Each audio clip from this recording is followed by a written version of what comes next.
Bismillahirrahmanirrahim. Ngalajengkeun hanca darasan kitab Durratun Nasihin halaman 164. Ngalogat nama kantun hukia annam ro'atan ja'at ilal Hasanil Basri. Namun sate acana dina video sate acan ieu aya kisah, aya hikayat bahwa aya hiji jalma anu eta jalma teh zuhud apik. Eta jalma pendak sareng Kangjeng Nabi dina waktos kulemna, ngimpen papendak sareng Kangjeng Nabi. Dina eta impenan teh eta zahid, anggap we zahidnya jalma anu zuhud, nepangan ka Kangjeng Nabi ngan Kangjeng Nabi henteu ngalirik, henteu ningali ka eta si zahid teh. Dugikakeun eta zahid teh bertanya-tanya. Di dieu mah dibahasakeunana, ya Rasulullah anta alaya ghadban, ya Rasulullah naros zahid teh ka Nabi, naha anjeun teh bendu ka abdi. Ku Kangjeng Nabi diwaler lah henteu, teu bendu kami mah. Teras naros deui eta jalma teh eta si zahid teh, kumaha narosna, ama ta'rifuni wa ana fulanu zahid, Gusti uninga teh ka abdi. Abdi teh anu zuhud teh ning Gusti. Saur Kangjeng Nabi diwaler, lam a'rif ka, teu wawuh kami mah. Abdi ieu teh ya Rasul, teu wawuh kami mah. Tuluy kumaha saur zahid, ya Rasulullah Kangjeng Rasul, abdi teh kantos ngadangu ti para ulama bahwa ari nu namina nabi teh eta wawuheun ka umatna, teu beda we sapertikeun indung bapa anu wawuh ka anak. Kan ari ngaran-ngaran indung bapa kanu jadi anakna wawuh, ceuk paribasana boro-boro dinu caang, dinu poek oge wawuh, ku ngadenge sorana ge wawuh, ku nyekel sukuna hungkul oge wawuh, ngaran-ngaran kolot kanu jadi anak. Tah saur para ulama bahwa nabi ka umatna teh wawuhna sapertikeun kitu. Geuning ayeuna Rasul teh wawuh ka abdi. Tah sabada kitu, kumaha saur Kangjeng Rasul?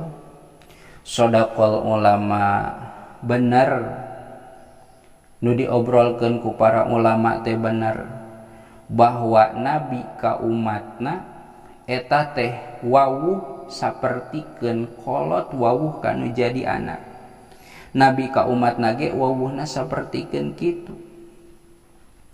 Bahkan inna nabiyya a'rafu minhuma bi ummatihi, bahkan nabi mah wawuh kanu jadi umatna teh leuleuwiheun ti kolot wawuh kanu jadi anakna.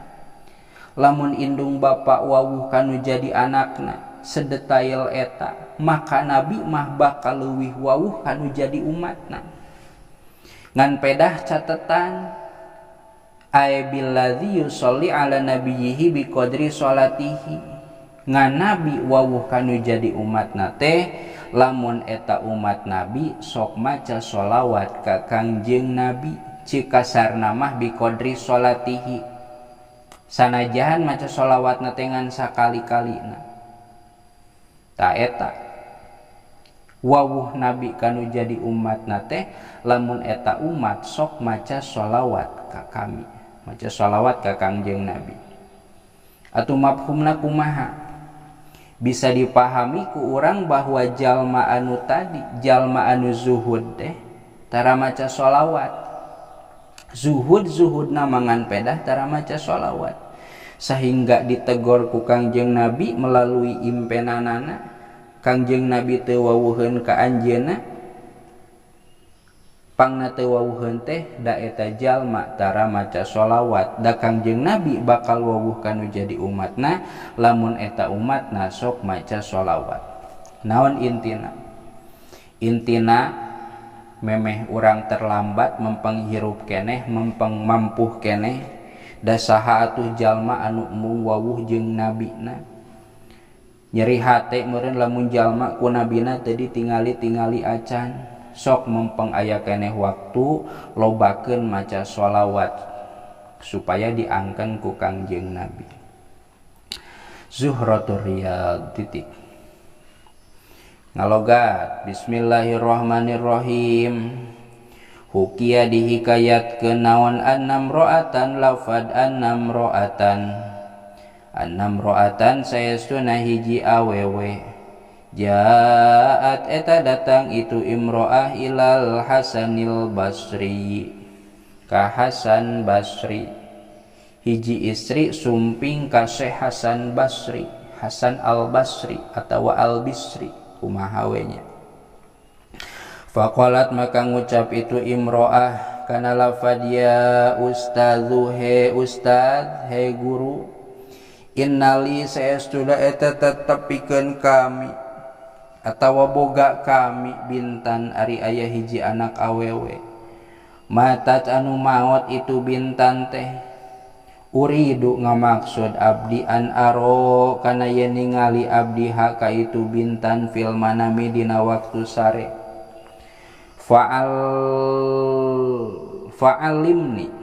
fa'alim maka kudu ngawurukan atawa muga meureunnya ka guru mah mun nitah teh mugi ya gitu ulah nitah kudu gitu sanajan esina mah akur-akur keneh. Fa'alim maka muga ngawurukan ni ka abdi sayan kana hiji perkara cenah panggilan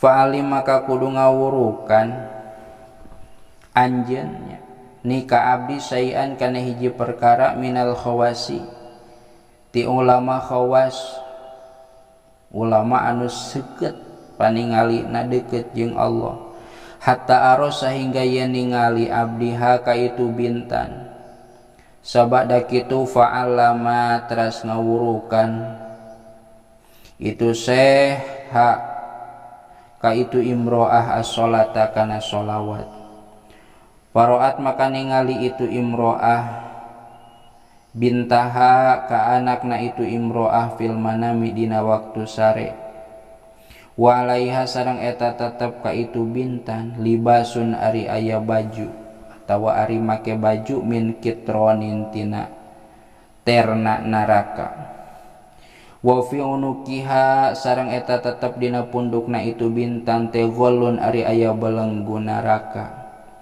wa fi rijlaiha sareng eta tetep dina dua sukuna itu bintan teh qaidun ari aya borogodan minan nari tina neraka fastaiqadhat teras nyaring itu imro'ah wajaat sareng datang itu imro'ah ilal Hasanil Bisri atawa Basri ka Syekh Hasan Basri bakiatan barina anu ceurik wa wasofat sareng nyipatan itu imro'ah makana perkara ro'at anu ningali itu imro'ahu kana itu emak fabaka maka nangis saha al Hasanu Syekh Hasan Basri wa ashabuhu sareng pirang-pirang sahabatna itu Syekh Hasan Basri summa mado tuluy ngaliwatan naon muddatun hiji waktu paroa maka ningali saha al Hasanul Basri Syekh Hasan Basri fil manami dina waktu sarena